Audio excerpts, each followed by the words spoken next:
ഇന്നിപ്പോ പ്രേമലുവാണ്, ഇന്ന് പാടുജീവിതമാണ്, ഇന്നലെ ഭ്രമയുഗമായിരുന്നു, മിഞ്ഞാന്ന് പത്താനായിരുന്നു, അതിന്റെ മുമ്പ് ജവാരായിരുന്നു.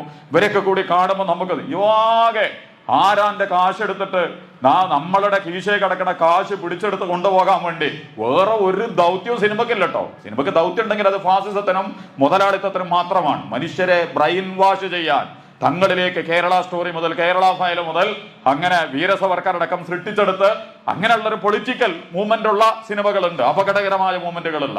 കാരണം ഉള്ളത് സത്യസന്ധമാകാതിരിക്കുമ്പോഴാണ് സിനിമയെ പോലും അവതരിപ്പിക്കേണ്ടി വരിക. ഞാൻ പറഞ്ഞത്, ഞാൻ അതിന്റെ വിശദാംശങ്ങളിലേക്കും പോണില്ല. സിനിമ അലങ്കാര സമയങ്ങളെ പോലെ സിനിമ റിലീസാവുന്ന ദിവസം നിങ്ങൾ കണ്ടിട്ടില്ലേ വിഡ്ഢികൾ ചെയ്തുകൊണ്ടിരിക്കുന്ന പ്രവർത്തനങ്ങൾ, ഫാൻസ് അസോസിയേഷനുകൾ എന്നൊക്കെ പറഞ്ഞിട്ട് എന്താണ് ഇവർ ചെയ്തുകൊണ്ടിരിക്കുന്നത്? എന്താണ് അവർക്ക് ലഭിക്കാൻ പോകുന്നത്?